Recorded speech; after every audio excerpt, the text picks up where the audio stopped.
Hola, buenas noches. Aunque hay noches que, no sé, cuesta decir buenas noches, pero hay que seguir. El Ministerio, bueno, aquí empieza en directo como cada semana, ya lo saben ustedes, nuestra cita, juntos, ustedes y nosotros, en el martes que viene. Les iba a decir que el Ministerio del Interior es un ministerio duro y difícil, un ministerio por el que pasan los problemas quizá de más envergadura de nuestra convivencia, un ministerio duro en el que desde luego se tiene mucho poder, se controlan grandes parcelas de poder y responsabilidad. Ese ministerio lo dirige, lo lleva desde hace poco menos de 2 años un burgalés recriado en Portugalete, electricista de profesión y con un importante pasado como sindicalista. Buenas noches. Buenas o malas noches, José Luis Corcuera. No ha sido un buen día, pero buenas noches. Realmente le aseguro que no sé por qué queda algo por decir. ¿Le queda algo por decir a un ministro del Interior, ya otro muerto más a la lista? ¿Queda algo que añadir? Probablemente se hayan agotado todas las expresiones de denuncia, de repulsa, que supone la sinrazón del terrorismo. Pero siempre nos sigue indignando. Y en este caso, si cabe, más que en cualquier otro, porque quien ha sido hoy asesinado ha sido un hombre que ha puesto todo su conocimiento, su profesionalidad al servicio de que miembros de una banda terrorista no murieran como consecuencia de una huelga de hambre.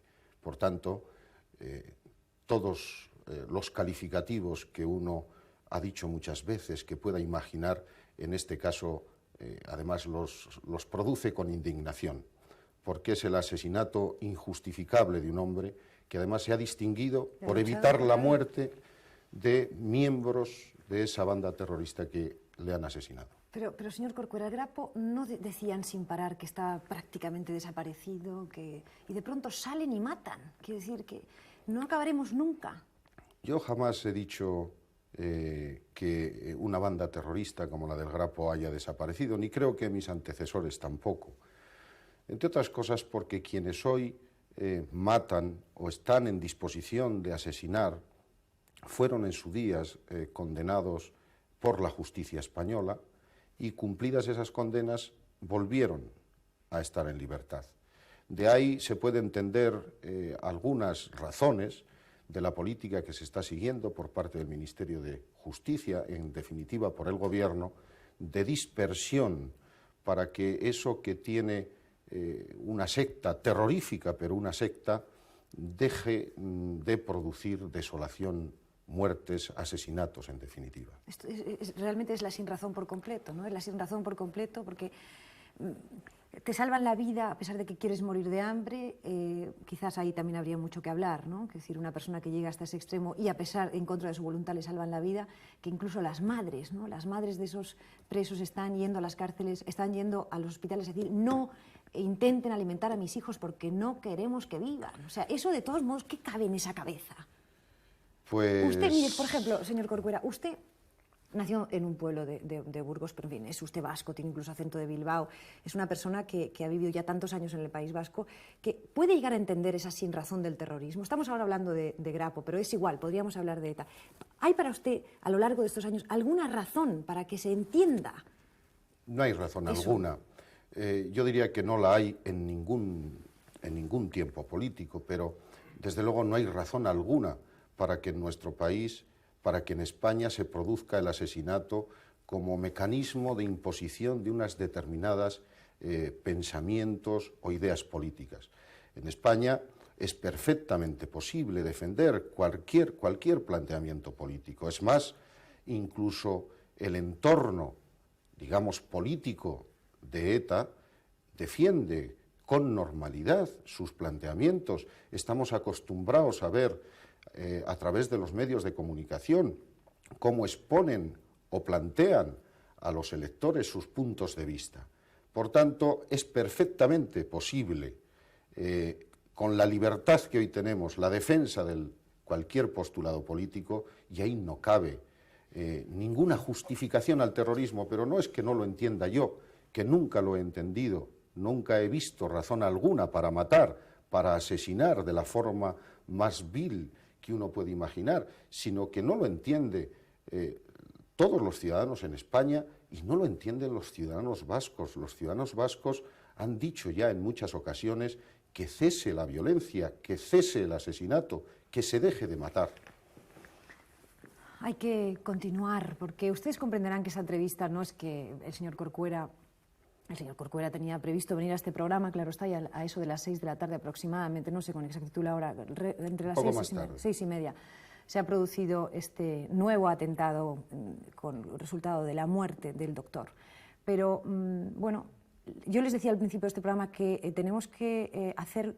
La vida sigue, hay que hablar de la entrevista que estaba previsto hablar, no nos podemos pasar la noche hablando del Grapo y diciendo, bueno, cómo es posible la sinrazón. Hay que seguir, intentar a ver cómo salimos de este túnel que supongo que es en el que... Hay que erradicar a los violentos de la sociedad española. La sociedad española, la sociedad democrática, ganará la batalla. Aquellos... ¿Pero cuándo, señor Corcuera? ¿Cuándo? Pues, ¿Cuándo y cómo? Porque hablamos de negociación, hablamos de diálogo, habla usted de generosidad. Estamos todos deseando que esto acabe. ¿Cuándo? Muy difícil. Yo nunca comprometería una fecha, porque países donde la democracia es una normalidad y ha sido una normalidad en su historia, todavía hoy el terrorismo les golpea. No es un problema que tengamos solamente en España. Sí, pero eso no nos vale, señor Corcuera. Efectivamente no nos vale, pero yo no tengo la menor duda de que la sociedad española y las fuerzas de seguridad y quien está hablando con usted esta noche, tenemos que trabajar con el suficiente interés y ojalá que con el suficiente éxito para erradicar de nuestra vida cotidiana el terrorismo. ¿Hay o no hay abierto un diálogo No para llegar a la paz? No hay abierto un diálogo. Se abrió un diálogo. Es que se ha hablado incluso de países posibles, ya se publican en los periódicos países dispuestos a reunir a los... Desmiento rotundamente esos planteamientos. Hay que tener en cuenta que el entorno de los terroristas tienen una gran habilidad y facultad para situar en la opinión pública noticias de esa naturaleza, porque entre otras cosas son noticia. Pero en este caso son noticias sin fundamento. No hay diálogo posible con los terroristas, entre otras cosas porque no quieren dejar de matar. Cuando hacía hace un momento una referencia al diálogo que se produjo, he querido entender, en Argel, se hizo, entre otras cosas, tratando de llevar o de dar cumplimiento a uno de los puntos del Pacto de Ajuria Enea, que a mí me parece un instrumento fundamental, el punto número 10. Cuando se detecta, cuando se demuestra que ETA no tiene voluntad de dejar de matar, desde ese mismo momento no hay ninguna posibilidad de retomar ningún diálogo. ¿Por qué fracasó entonces? Pues simplemente porque ETA no tuvo voluntad de encontrar un cauce de diálogo que permitiera la superación de la violencia, o dicho de otras formas, que ETA nunca quiso, ni hoy tampoco quiere, hacerse eco del grito mayoritario de los vascos que piden que se deje de matar.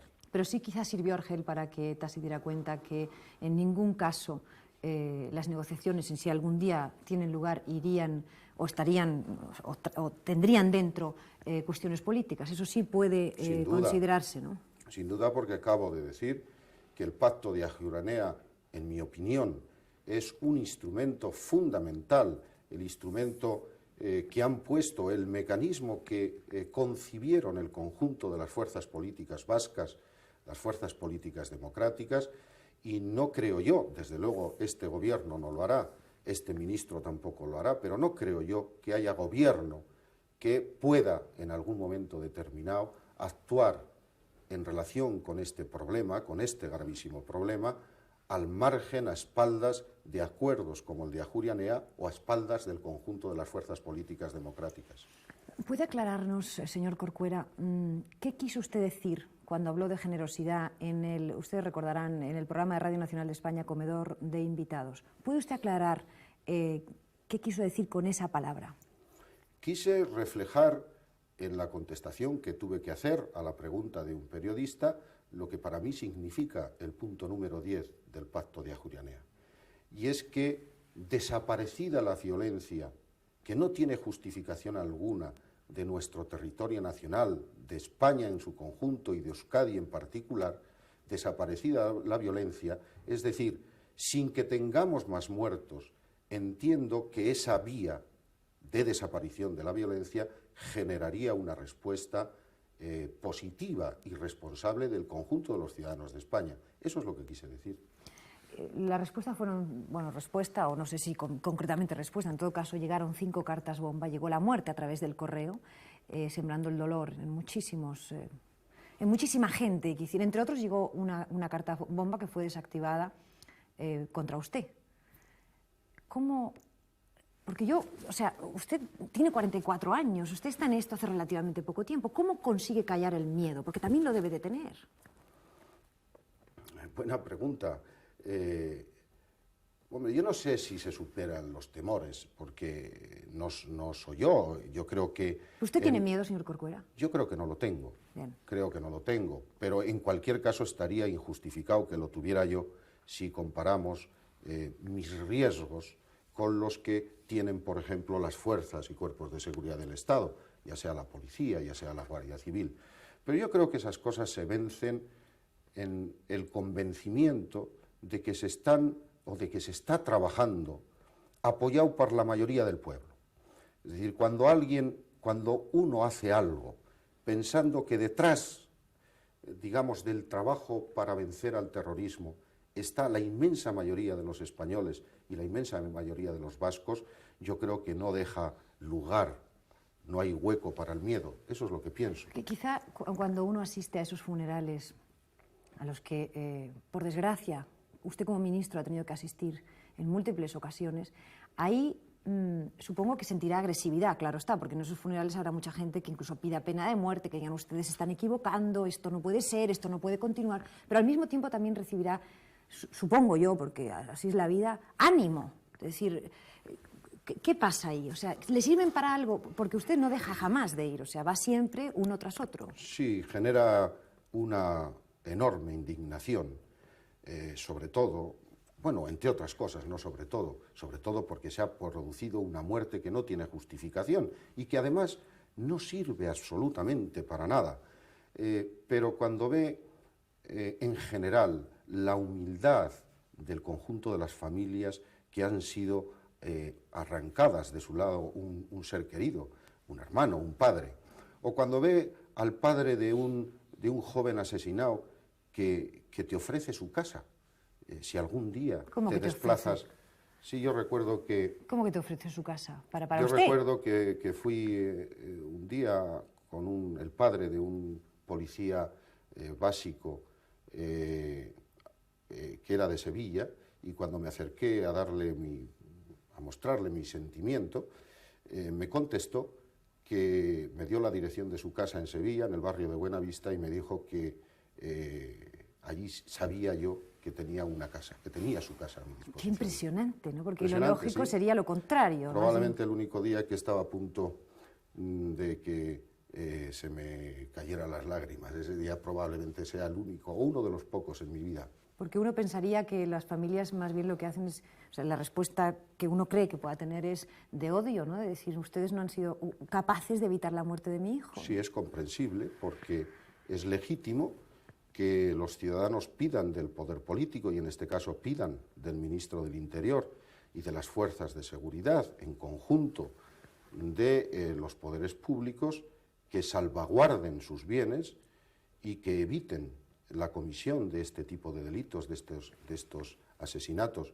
Y cuando eso no se produce, pues es cierto que yo tengo un cierto sentido de culpabilidad, si vale la expresión, no sé decirlo de otra forma. Y de fracaso, claro está. También es cierto. ¿Qué les diría, por otro lado? O sea, porque aquí, como pasa siempre, hay los dos lados del asunto. ¿Qué les diría a los familiares? Supongamos que se encuentra usted con una, o que tiene la ocasión de hablar con una madre de un preso de ETA. ¿Cambiaría su discurso por completo? ¿Qué diría? No, yo le diría lo que habitualmente digo. Yo suelo decir dos cosas, probablemente porque desde muy joven he oído hablar de los gudaris como algo o como gentes de bien, que tuvieron un sitio en la historia de España y en la historia de Euskadi. Los gudaris, los soldados vascos. Y algunas veces, cuando veo quizá algunos jóvenes, pero a veces también no tan jóvenes, mayores, que analizan o que ven los asesinatos de ETA con una cierta idealización y les llaman gudaris, yo suelo decir que si levantaran la cabeza los gudaris de verdad, se morirían de vergüenza al ver lo que estos bárbaros son capaces de hacer. Y a los familiares, incluso de los presos de ETA, a sus madres, que comprendo que estén en una situación de desazón, no es agradable ir a ver a un hijo a la cárcel, yo les diría que ellas tienen la fortuna, dentro de la desgracia, de poder ver a su hijo en la cárcel. Hay otras madres y otros hermanos que para recordar a sus familiares tienen que ir a un cementerio. Y a mí me parece que no hay un bien nacido, no hay una madre que eso no lo pueda entender. Yo no puedo entender que si somos capaces de rascar en los sentimientos de los vascos que de una u otra forma apoyan la violencia terrorista, estoy seguro que sufren de una manipulación inaceptable y que vencerán esa manipulación. Usted hablaba ahora de las cárceles. Los funcionarios, y también ha hablado antes de la dispersión de los presos. ¿Va a continuar la política de dispersión de presos en España? Aunque es un asunto que no depende de su departamento, pero sí tiene mucha relación. Después de los últimos atentados y la muerte de uno de los funcionarios, porque las familias de los funcionarios tienen miedo, y es natural que tengan miedo. Esa política, o ¿cómo van ustedes a convencerles de la importancia de esa política? ¿Qué va a ocurrir ahí? ¿Va a seguir? Porque ya no solamente son los funcionarios, hoy es un médico que trata de salvar la vida de los grapos, es decir, van tocando los puntos de la sociedad evidentemente más sensibles. El terrorismo lo que pretende es aterrorizar, pretende aterrorizar y elige sus víctimas no por los colectivos de que forman parte, pretende generar el mayor terror posible y la mayor propaganda posible. Yo pediría a todos esos colectivos que tengan el estado de ánimo y que han tenido colectivos que han sufrido en su propia carne y en mucha mayor medida el terrorismo, como pueden ser las fuerzas y cuerpos de seguridad del Estado. Yo sé que esto es difícil, pero yo le diría a la sociedad que el terrorismo no nos puede vencer, porque si nos atemorizamos, nos están ganando. Y por tanto, si me pregunta, ¿va a seguir la política de dispersión? Va a seguir, pero no porque se entienda que eso hace un daño a los que con una sentencia de los jueces están en la cárcel por haber cometido un asesinato, 2 o 5, sino porque eso es bueno como instrumento para la lucha contra el terrorismo e incluso me atrevería a decir más, eso es bueno para aquellos que están de alguna forma enganchados sin solución de continuidad a estas bandas terroristas para que actúen con mayor libertad, porque estando todos en un mismo lugar, digamos que el capo, el que imparte la doctrina, fija las condiciones y casi diría que piensa por el conjunto del colectivo. A mí me parece que eso es bueno y con independencia de lo que ocurra, esa es una política que debiera de continuar. Vamos a hacer un alto en el camino de esta entrevista. A continuación trataremos temas relacionados, por supuesto, con el ministerio del señor Corcuera, relacionados con fracasos en ese ministerio y avances en ese ministerio. Corta la publicidad, pero volvemos enseguida.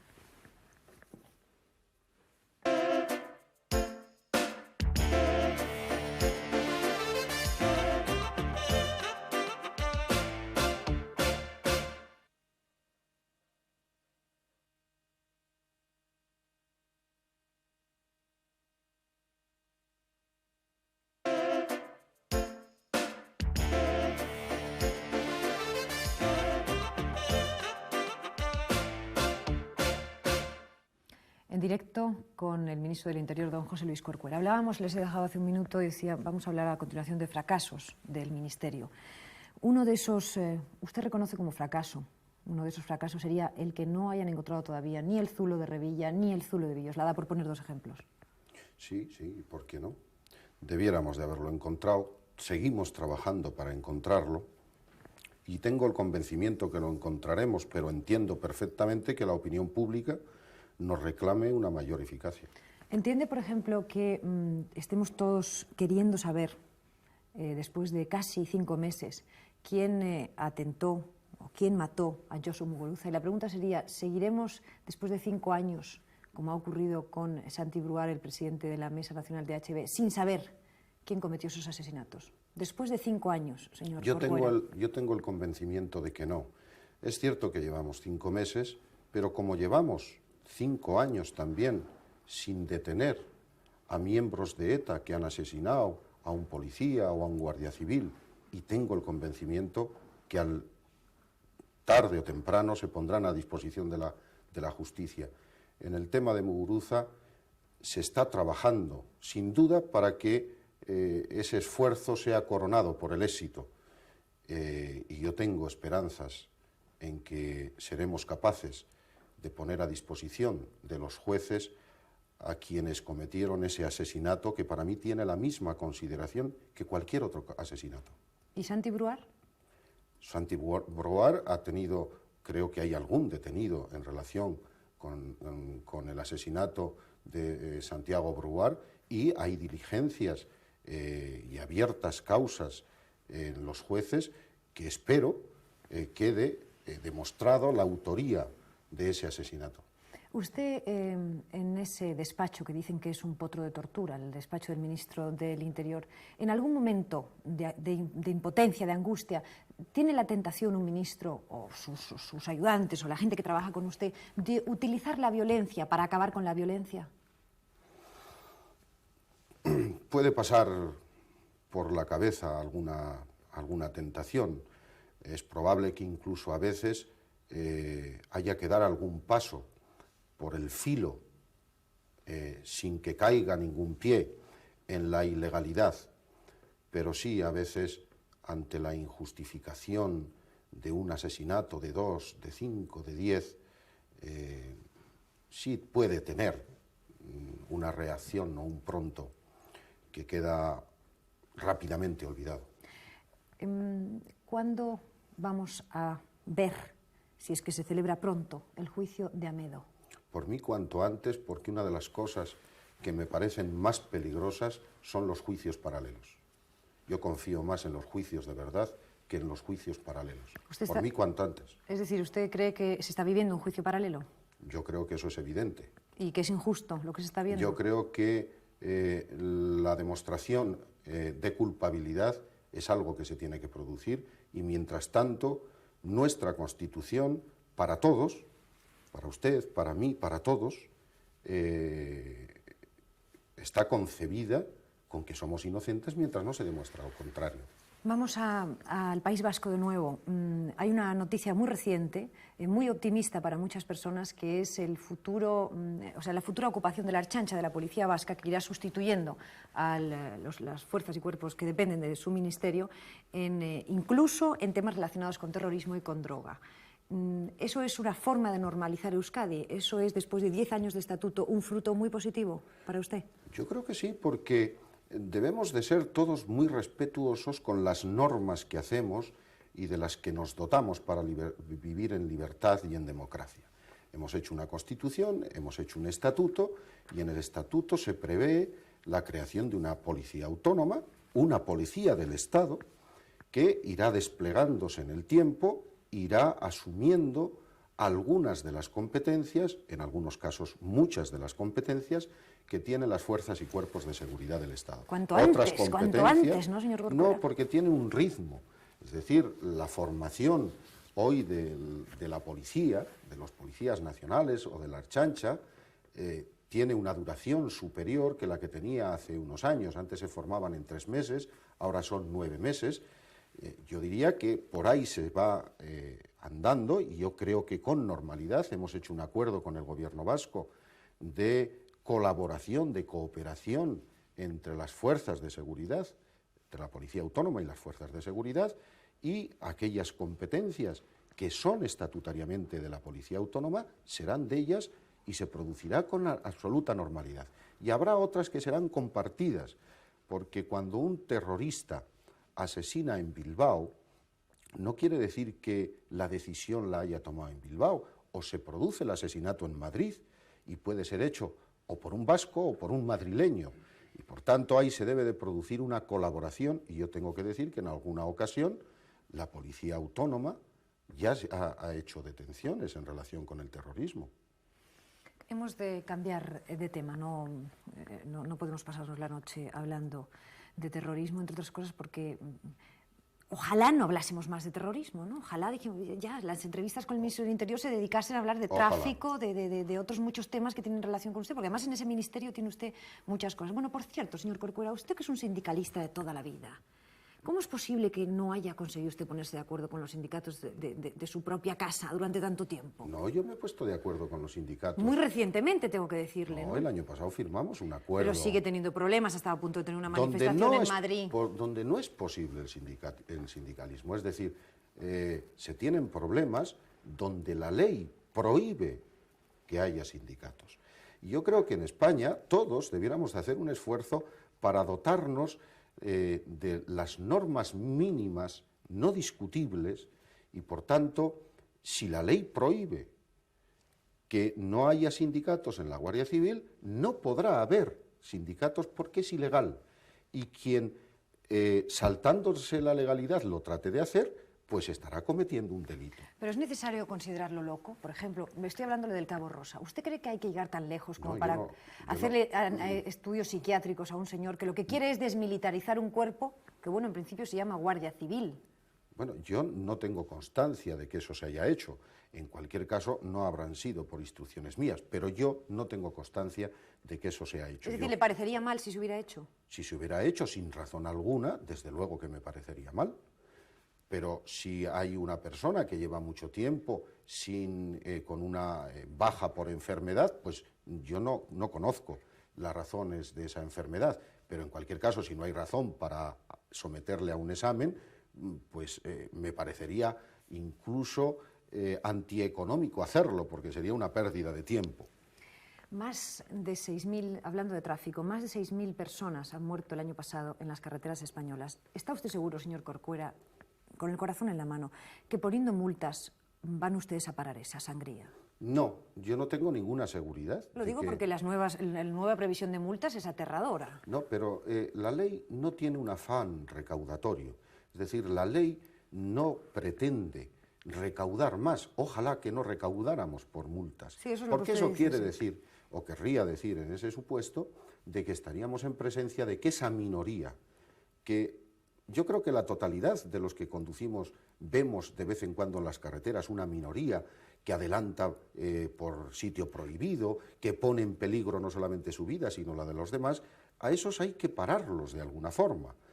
O una de dos, o educamos mejor, que también prevé la ley, desde la juventud para que se conduzca con mayor respeto a todos los demás, o tenemos que evitarlo con medidas coercitivas. Por tanto, yo creo que con las obras que se están haciendo en nuestra red viaria... Bueno, ese es otro tema. Un momento, porque claro, lamentables las carreteras. No mira usted a decir, ahí también tendrá que hacer un mea culpa. No, o sea, una cosa es, no, usted como miembro del gobierno, cuidado, no estoy diciendo que sea ministro de Obras Públicas. Como miembro del gobierno, porque es el gobierno el que las está arreglando. Es decir, las carreteras españolas... Durante 8 años han tenido ustedes tiempo de arreglar las carreteras. Yo creo que vamos a tener durante mucho tiempo muchas carreteras en obras, pero yo tengo que decir que las carreteras españolas son las que son, entre otras cosas, porque quizá hace mucho tiempo, hace muchos años, debieran de haberse hecho esfuerzos, inversiones en mejorarlas. 8 años llevan ustedes gobernando. No, los alemanes tienen autopistas, los alemanes tienen autopistas hace 30 años. Es decir, que aquí cuando hablamos, aquí las prisas parece que solo son de ahora, de hace pocos años para esta parte. 8. En cualquier caso, yo creo que con la mejora que se tiene que producir en nuestra red viaria y con una mejor y mayor educación de aquellos que nos ponemos al volante de un coche, estamos obligados a no poner en peligro ni nuestra integridad y mucho menos la de los demás, pues yo creo que bajarán esos índices que son verdaderamente terribles. 3 preguntas para terminar, relacionadas con la actualidad política. Melilla, Ha sido duro lo de Melilla, ¿no? Y además, qué ironía de la vida que ahora resulta que ustedes tienen la mayoría absoluta en el Parlamento gracias a la ausencia de Herri Batasuna. Bueno, pero yo es que creo que el tema de Melilla yo lo definiría de la siguiente forma. Bueno, no se me vaya usted a enrollar mucho, señor Corcuera. Se cumple el mandato del Tribunal Constitucional, afortunadamente se han hecho unas elecciones con total normalidad y no se han producido demasiados cambios en la composición del Parlamento porque lo único que estaba en juego era un diputado. Es decir, la mayoría, con 175 escaños, se puede gobernar exactamente igual que con 176. Bien, pero no es mayoría absoluta. Por muchas vueltas que usted le dé y por mucho que maree en la perdiz, no es Es menos que 176, okay, a mí me gustaría tener más de 176. Y además supongo que a su corazón también le dolerá un poco, puesto que la pulcritud o no de las elecciones depende también de su departamento. Es decir, que en cierto modo hay una responsabilidad como ministro del Interior de esa repetición de las elecciones. Cierto, aunque yo creo que en España el sistema electoral, que puede tener modificaciones y ser mejorado, yo creo que garantiza la imposibilidad de manipular un resultado electoral. Como lo estamos viendo, ¿no? ¿Usted va a seguir, o le gustaría seguir de ministro en la futura remodelación? Yo no tengo... He dicho antes que era un potro de tortura y hemos comprobado esta misma noche su cara al empezar esta entrevista. Es un potro de tortura, pero al mismo tiempo tiene la satisfacción. Si no te dejas que el corto plazo y el plazo inmediato te ciegue la capacidad de sentir y de pensar, es un trabajo al servicio, probablemente uno de los que más cerca tenga el servicio al conjunto de los ciudadanos, porque al final lo que se trata es de hacer que prevalezca el que un ciudadano pueda vivir en libertad, y trabajar para que eso sea posible tiene también algunos encantos. ¿Se acuerda de lo que le contestó, mejor dicho, de lo que pasó por su cabeza cuando Felipe González le llamó para ser ministro del Interior? Va a hacer pronto 2 años. Sí. ¿Qué pasó? Ya me había ocurrido antes. Diga la verdad en el de lo que 82, pasó. ¿no?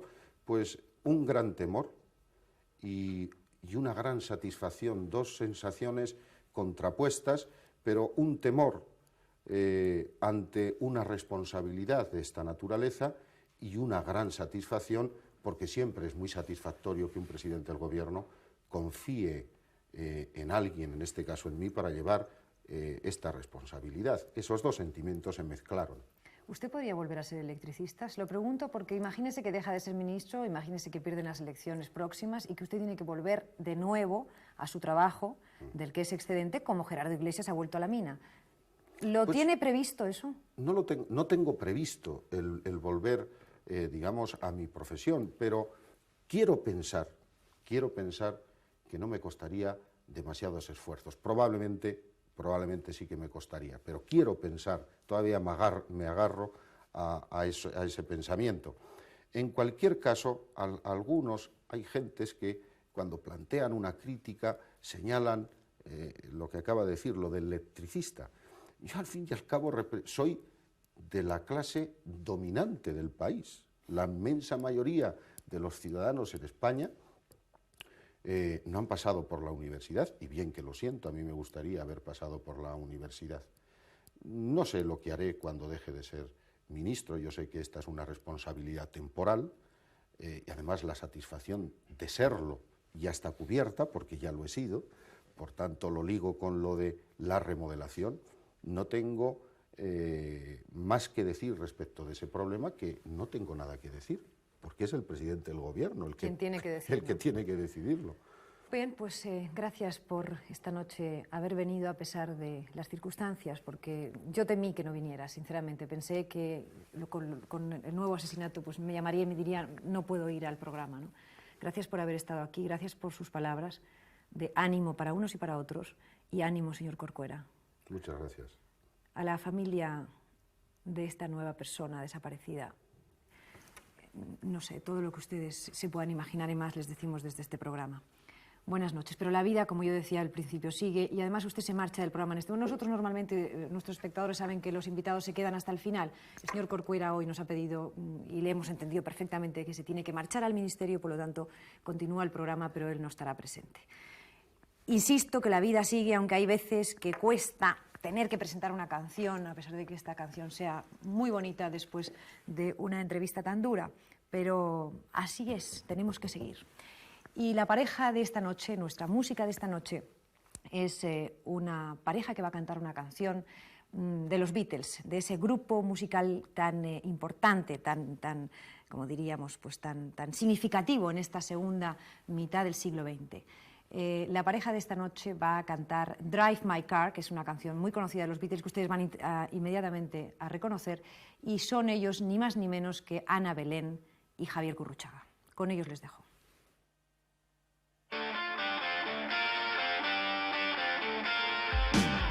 Ask her girl what she wanted to be. She said, baby, can you see? I want to be famous and start up the screen, but you can do something in between. Baby, you can drive my car. All right. Yes, I'm gonna be a star. Baby, you can drive my car. And baby, I love you. I told her that I would prosper real good. She said, baby, it's understood. Working for peanuts is only refined, but I can show you a better time. Baby, you can drive my car. Yes, I'm gonna be a star. Baby, you can drive my car. And baby, I love you. Beep, beep, beep, beep, beep, yeah.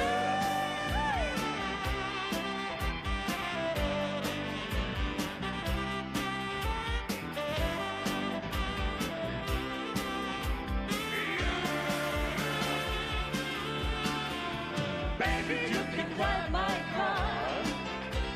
Yes, I'm gonna be a star. Baby, you can drive my car.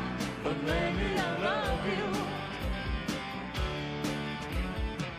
I told that girl I could stare her away. She said, listen, baby, I got something to say. I got no car, I'm just breaking my heart. But I found a driver, that's a star. Baby, you can drive my car. Yes, I'm gonna be a star. Baby, you can drive my car. And baby, I love you. All right, come on, baby. Baby, you can drive my car.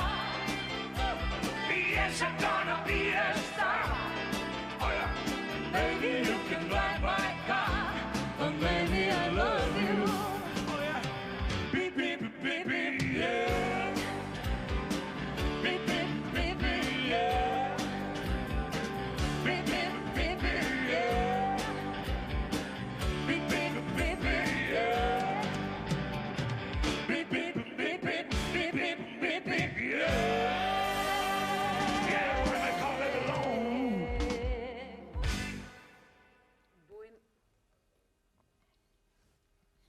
Bueno, buenas noches, don Gregorio. ¡Qué pareja! ¿Se ha fijado usted qué pareja? Buenas noches, Mercedes. Estoy emocionado de ver al pequeño con una mujer como ese vídeo. Hacía tiempo que no se le veía con mujeres tan apreciadas. Qué sonrisa. Ya le gustaría a usted, señor Gurruchaga, ya le gustaría que su hijo se casase con una chica como Ana Belén. Es la mujer ideal para mi niño, es la mujer ideal para mi chico. Javi, a ver si asienta la cabeza, siempre con esos pajaritos. Mercedes. Y luego tener nietos. ¿No echa usted de menos no tener nietos? Es que este Javier... No Ya sé me yo, gustaría unos nietos para que me... Porque a veces tengo unos problemas de transporte con la silla. Unos nietecitos para que me lleve abuelo y una para otro. No, Anita es la mujer ideal, qué sonrisa, que unos tantos y otros tampoco, ¿eh? Sí, pero olvídese de Anita. Olvídese, ahí sí que no hay nada que hacer, ¿eh? Víctor, los niños... Bueno, estamos muy contentos de que esté usted aquí esta noche, porque le echábamos mucho de menos desde esa época en que usted se pasó aquí tanto tiempo, en aquel programa de su hijo, Viaje con nosotros. Para mí es una enorme emoción estar aquí en Televisión Española, contigo, Mercedes, catalana, aristócrata, mujer fina, sencilla.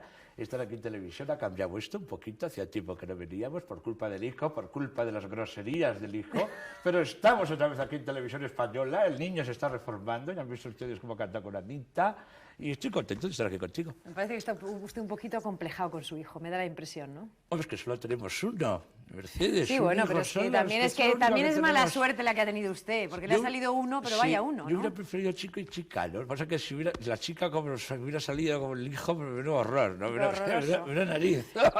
Oye, oígame una cosa, Dime, esto le veo bien. Le veo bien, Pues, de salud, chica, hombre, pues, dentro pues, de un orden pues con un la silla de poco- rueda. Un poco impedido, pues ¿qué vas a hacer? Por los años no pasaré mal, de verdad. Los meses estoy todavía con vigor, tengo vigor y trempo y estoy contento de estar aquí. Estás guapísima, Mercedes, ¿eh? Muchas gracias. Es tuya la dentadura. No lo parece, ¿verdad? Es que esta es nueva, esta es un modelo, estoy contento. Cuidado, no se le vaya a caer la dentadura a don Gregorio, ¿eh? No, yo creo que estoy sujeto. ¿Y doña Cayetana, qué tal? Bueno, pues la he mandado por ahí a Suiza porque estaba muy cargante y la verdad que el hombre, cuanto más solo, pues mejor. ¿Pero por qué no me mira a mí, don Gregorio, por No, porque favor? me estaba mirando en el piloto a ver de perfil cómo estoy. Pues y mal. Estoy horroroso, ¿eh? Mal, pues casi que me mire a mí. Pues a mí me cae muy bien su señora, fíjese. Pues a mí me estaba cargando. Muy moderna ella, muy Me así. estaba poniendo un poco, me estaba cargando la mujer. La verdad es que estaba un poquito demasiado cursilona y mejor estar en Suiza. Se está haciendo un lifting ahora, se está operando la cara. No me diga que está usted solo, ¿cómo se las arregla para vivir solo? Bueno, estoy solo, pero tengo unos teléfonos estupendos. Ahora me he comprado un nuevo teléfono erótico. Llamas por teléfono y te animan el estado de ánimo a las 3 de la mañana. Estoy contento verte así, por ejemplo, los programas los martes. Es usted un viejo verde, lo ha sido siempre. Ya veo Siempre he sido un poco guarro. De niño me llamaban Don Gregorio Guarrochaga. Luego fue evolucionando y se quedó en Guruchaga, que es una cosa más económica.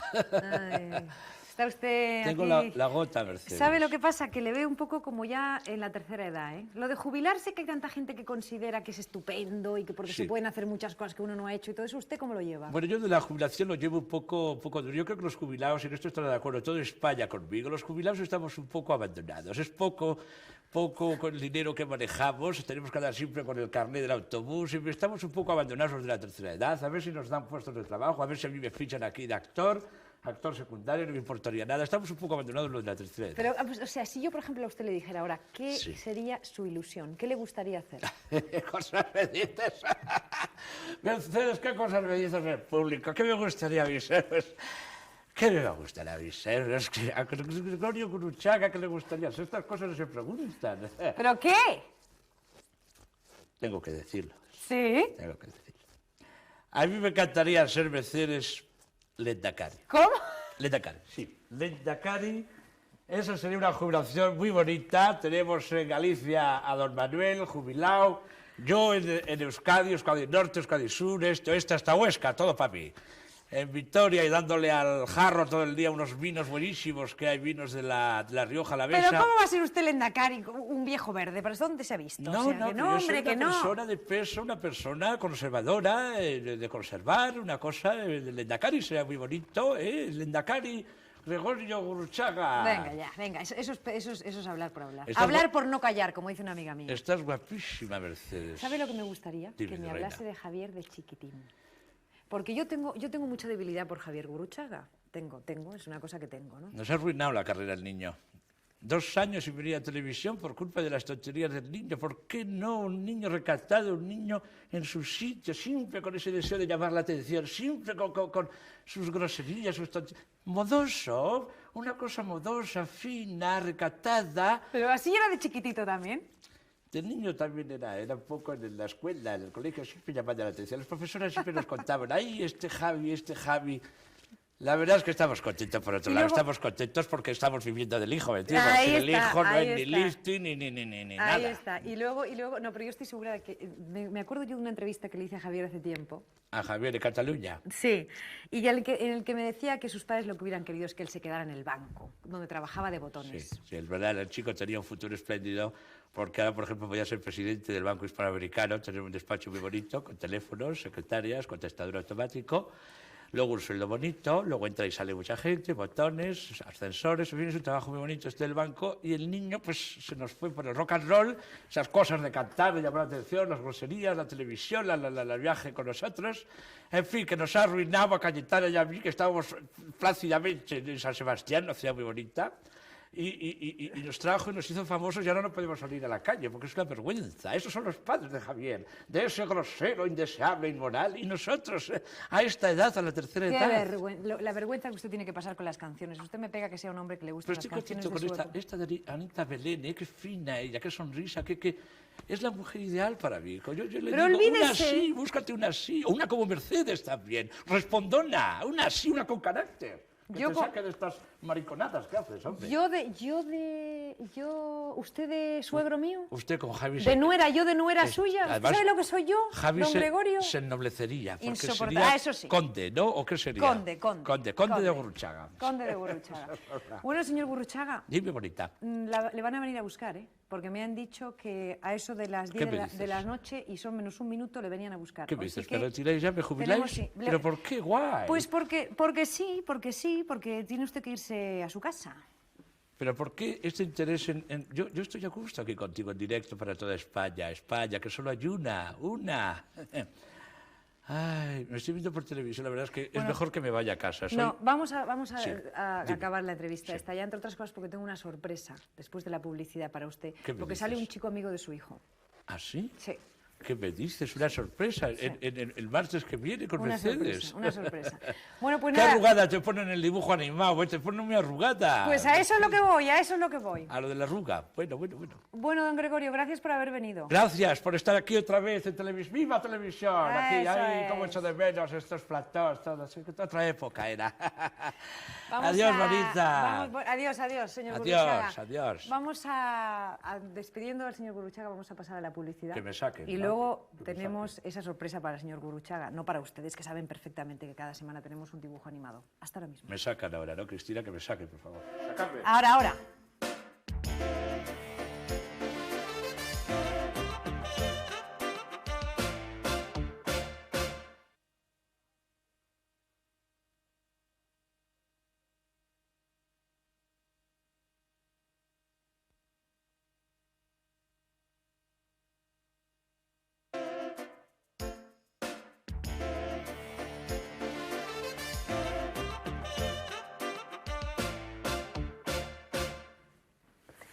A Ana Belén y a Javier Gurruchaga unimos hoy otro cantante. Un cantante que, como yo les voy a decir inmediatamente en el dibujo animado, no es mi invitado, sino que es mi debilidad. Está mucho más viejo porque han pasado, en el dibujo habrán pasado casi 40 años, prácticamente no tiene pelo y sus fans también han envejecido, son mucho más viejas, pero él sigue arrasando.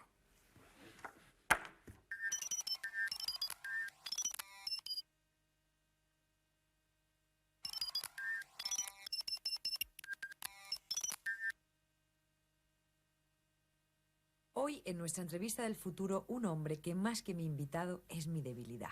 Buenas noches, Miguel Bosé. ¿Cuándo fue la última vez que te entrevistaron en televisión, Miguel? Hace 2 años, en tu programa Martes a Martes. No, mi amor, tú te refieres a Buenos Martes. ¿No era martes? No, era que vienen los martes, que vienen los martes. Fue alucinante. Me dijiste que yo era tu gran amor platónico y me pegué un corte acojonante. Y desde entonces has desaparecido del mapa. He estado haciendo una gira internacional por Italia, Sicilia, Cerdeña, Nápoles, Pisa y San Remo y preparando mi nuevo disco, que supone un cambio de estilo total en mi carrera y que se llama Ambiguo Ambigú. Te voy a recitar un cachito. Bajo el influjo mágico de un orgasmo galáctico, 20 rayos catódicos copulan espasmódicos. Tienes alma de yogur, este, oeste, norte, sur. Cantante, actor, estrella, ¿cuándo vas a decidirte, Miguel? Tengo dudas serias. No sé si soy el personaje que quiero ser. Es acojonante, Mercedes. Me gusta estar en todos lados. Soy un culo inquieto, un amante, un bandido, un corazón malherido. Pasan los años, Miguel, y sigues provocando el equívoco. Sí, es bestial, brutal, alucinante. Y todo porque no he ocultado a la mujer que llevo dentro. Atención, España. ¿Qué hay de cierto sobre tus continuas crisis sentimentales? Mi vida íntima me pertenece solo a mí. Si yo me lío contigo, Mercedes. Ojalá. Si yo me lío contigo, ¿a quién le importa? ¡A mí! Acojonante, Mercedes. Hasta el martes que viene, en que tienen ustedes una cita conmigo y con... Ya veremos. Buenas noches. ¿Pero se han dado cuenta cómo me han dejado las fans? Tampoco hay para tanto.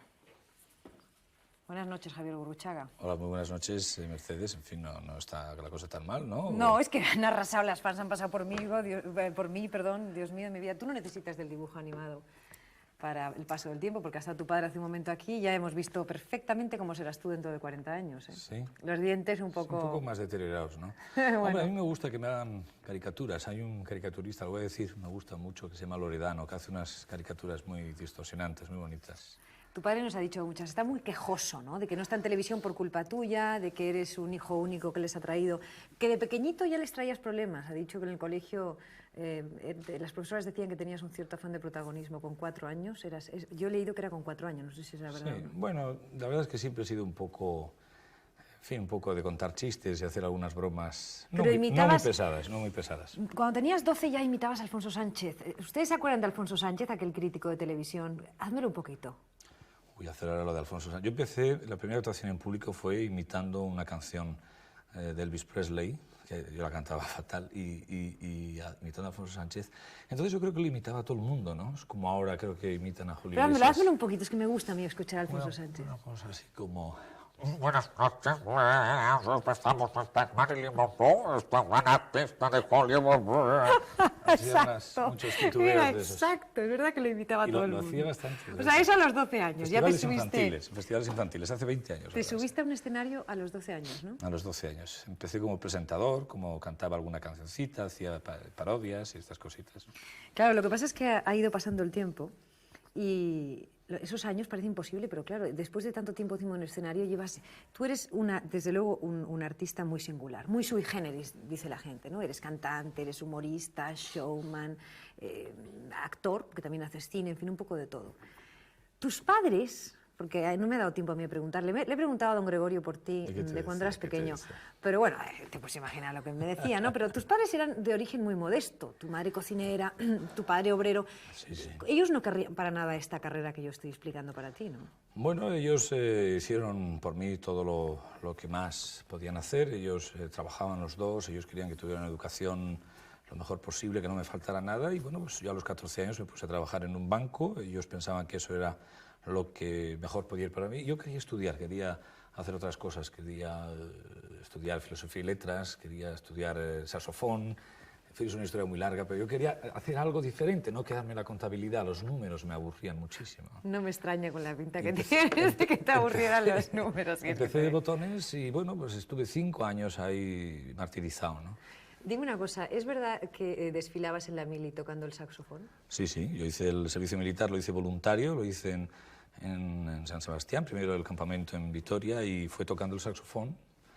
Mi profesor era un subteniente del ejército, señor Maestu, tengo un gran recuerdo de él. Y bueno, pues yo tocando el saxofón, pi, pa, pa, pi, pi, pa, pa, Tú te has pasado la vida, tú en el banco incluso creo que tocabas el saxofón en el retrete, ¿no? En el banco aprovechaba, tenía un compañero estupendo que era Miguel Lacasa, que era saxofonista y él me daba clases de 2:30 a 3 cuando la gente, los jefes se iban y tocábamos en el váter, porque tenía una resonancia especial y íbamos allí los dos saxofones y me daba clases de 2:30 a 3. Sí, sí. Oye, te hemos escuchado cantando una canción muy bonita, el Drive My Car de los Beatles con Ana Belén.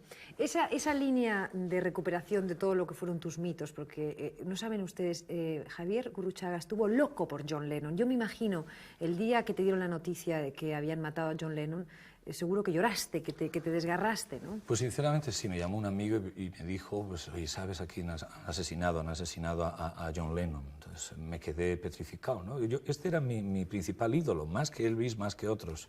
Recuerdo que incluso me fui yo cuando era muy chaval a Bayona, en Francia, en el País Vasco francés, fui a comprarme unas gafas redondas que solamente las había allí en Bayona porque quería parecerme a John Lennon. Me examiné cuando hice el carné. Me hice el carnet de variedades de cantante, me examiné con una canción de John Lennon, I'm So Tired, ¿no? Era mi ídolo. Entonces, cuando me enteré de la noticia, como creo que muchos españoles y todo el mundo, lloramos. Y yo ahora, en este disco que estoy preparando, ahora quiero rendirle un homenaje a John Lennon, ahora que se cumple el 10º aniversario de su muerte, ¿no? Ese disco es un poco distinto, porque no vas a cantar con la Orquesta Mondragón, vas un poco a recuperar el rock and roll puro, lo que a ti te gusta de verdad, sí, ¿no? La orquesta va a descansar un tiempo, vamos a tomarnos unas vacaciones. Yo quiero, diríamos que volver un poco a las raíces, a ese Elvis Presley que cantaba hace 20 años, que chapurreaba muy mal. Quiero volver a Jerry Lewis, a Little Richard, a los Beatles, a Lou Reed. Entonces, en mi próximo disco va un poco por ahí, va un poco por recuperar esas raíces de rock, de blues, que quizá en los últimos tiempos lo tenía un poco más abandonado hacia más el calipso, otros estilos que la gente conoce como I Wanna Dance o Las Gordas o I Corazón de León. wanna dance. I wanna dance, my lovely. Me encanta esa canción. Oye, no te vas a librar de que te hable de la Nochevieja, que tu padre, por cierto, nos ha dicho. Claro, con estas marranadas, con estas cochinadas. Con estas marranadas del ya hijo. no volvemos. No, también. claro, porque es que no, o sea, vamos a ver. ¿Qué quieres que te cuente? Nos diste la Nochevieja, no hemos tenido ocasión de decírtelo, pero ahora lo vas a escuchar. Sí. Porque claro, tanto pedo, tanto erupto, tanto rollo del estilo, hijo mío, estás obsesionado con los pedos. Tú es una obsesión que tienes, creo, ¿no? Bueno, no estoy obsesionado. Yo creo que ese fue el último capítulo de una serie total fueron 20 programas en 1988, donde, bueno, pues me pedían que diera caña y me pedían que estuviera ahí satirizando, llevándolo quizá a límites muy disparatados, eso del humor, ¿no?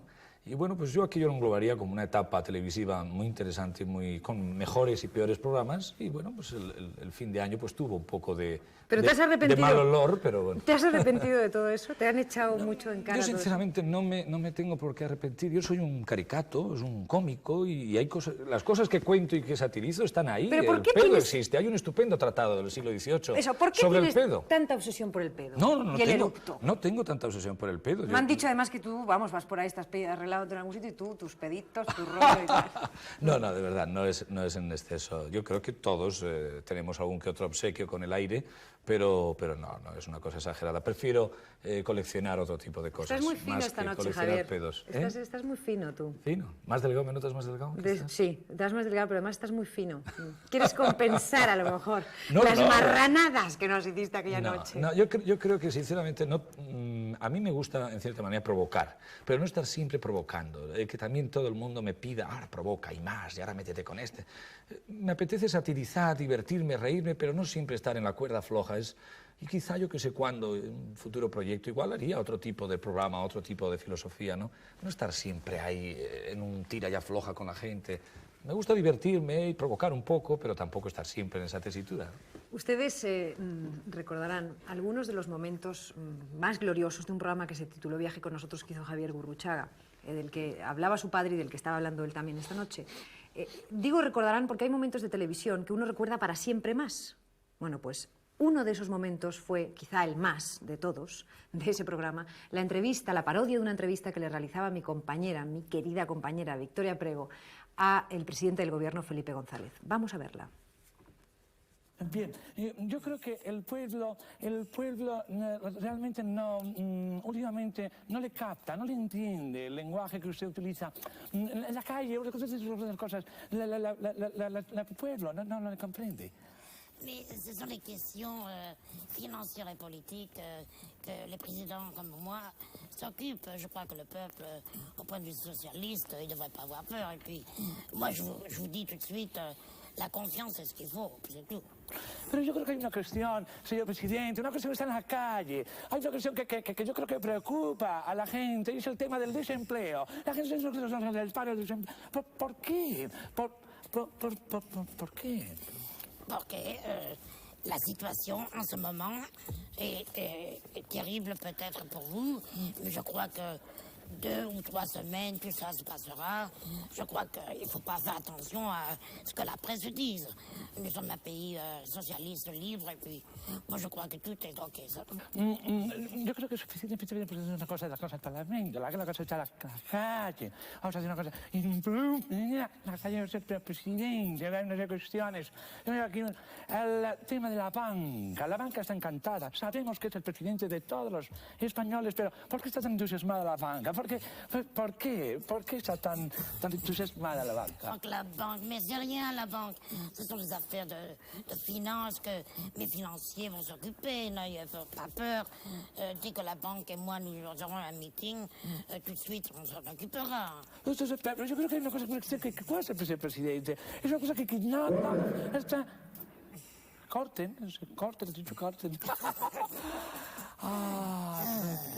Felipe, ¿cómo has estado? Qué arte, qué oratoria, qué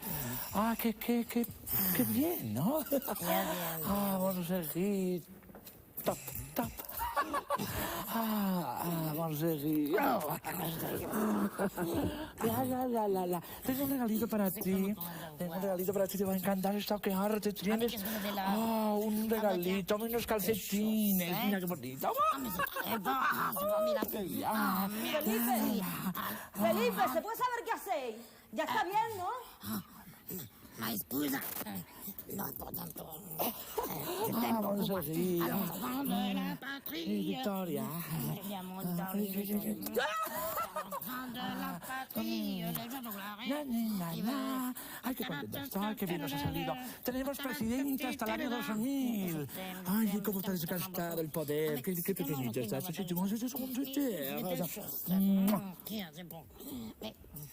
No han cortado. Estamos en directo. Señoras y señores, señoras y señores, continuamos con ante la opinión. Tenemos... el señor presidente...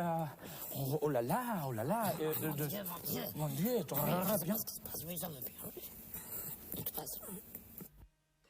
Javier, ¿dónde encontraste esa maravilla? Bueno, pues ya hace 2 años ya. Pues yo, curiosamente, me había fijado en este actor por una revista del Corazón. Y incluso, además, da la casualidad de que este señor, el actor Hervé Villesés, que creo que de origen es francés, aunque vive en Hollywood, es de exactamente la misma edad que el presidente, el señor Felipe González, tiene 40 y... En fin, es del mismo año, creo que es del 42. Y bueno, pues de una revista del Corazón me fijé en él y luego pues tardé en localizarlo, y cuando tuve la ocasión, cuando tenía un programa...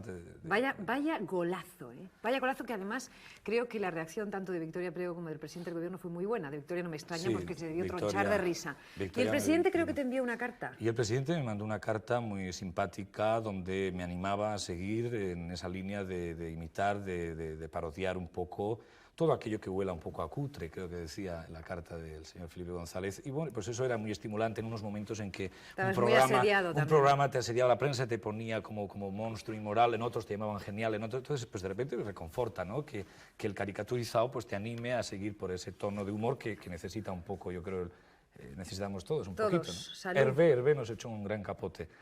El presidente Bonsai, Felipe Bonsai, podríamos llamarle. Felipe Oye, no. tú en el fondo, y esta sería mi última pregunta, tú en el fondo eres un mirón, un voyeur, como dicen los franceses. A ti te gusta mirarlo todo, leerlo todo, lo conoces todo, viajas sin parar cuando puedes, cuando tienes dinero te escapas, acabas de venir de los países del este. Por encima de todo, lo que te gusta es mirar, ¿no?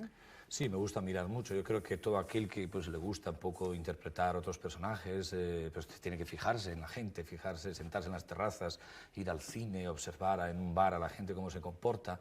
Y bueno, pues sí, me gusta ir mucho al cine, me gusta mucho coleccionar libros, mirar revistas, imágenes, la fotografía me gusta mucho, ¿no?